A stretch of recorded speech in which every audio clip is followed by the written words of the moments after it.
Refugees are facing an epidemic of poverty as well as of coronavirus.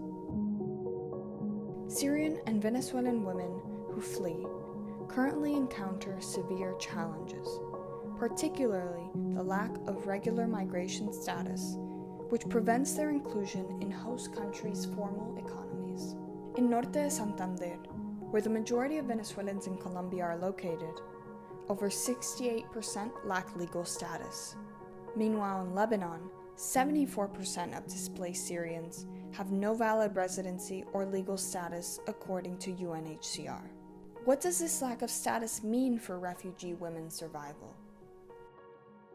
Without legal status, these refugees are not permitted to legally work, relegated to the informal economy by default.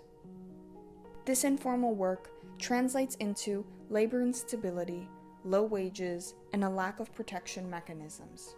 And as a result of COVID-19, Ana Güemes, representative of UN Women in Colombia, warns that the first sectors affected by the crisis are highly feminized ones, such as domestic work.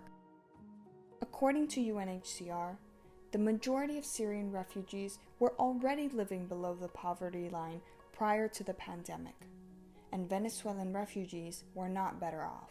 In the wake of the current crisis, this means Venezuelan and Syrian refugee women are more likely to fall into poverty than their male counterparts and resort to risky alternatives for basic survival. My biggest concern is that women will be forced to enter the informal economy or resort to riskier survival strategies. So we're talking about increase in things like transactional sex also as a result of these types of economic shocks.